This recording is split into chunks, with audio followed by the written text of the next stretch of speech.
arguing. He stated his mother appeared to have some psychiatric problems and, in fact, had suffered a nervous breakdown at one time during his early childhood.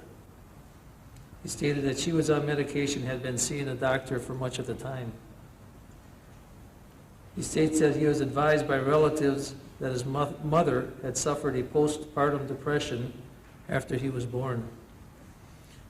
And he took that to indicate that he was at least partially the problem for his parents' bad marital status. He stated he believed his mother became depressed after his birth and never quite fully recovered, and therefore he felt a certain amount of guilt in regards to the bad marriage of his parents. He stated as a teenager of 15 or 16, he realized that he was a homosexual. He never had any interest in women, and he had no idea why he was a homosexual. But he distinctly remembers in high school and during his teenage years that he was only attracted to men. See, it was at this time he began to fantasize of killing human beings.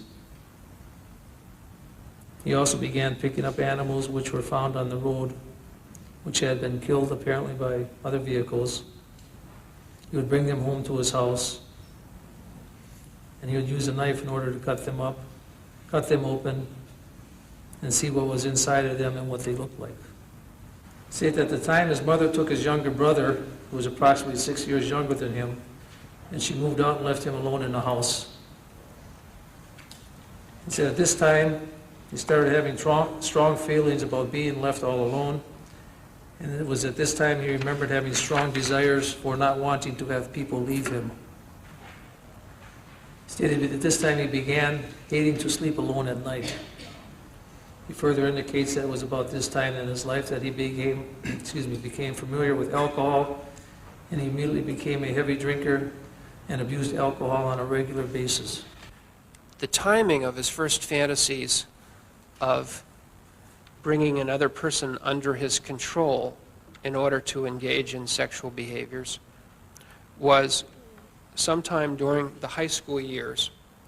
At various times, the specific age and grade that Mr. Dahmer has said this occurred has varied within a year or two, but it seems to be around age 15 or 16 that he first had sexual thoughts of striking another person and rendering him unconscious by a blow to the back of the neck, and then making sexual use of the unconscious body.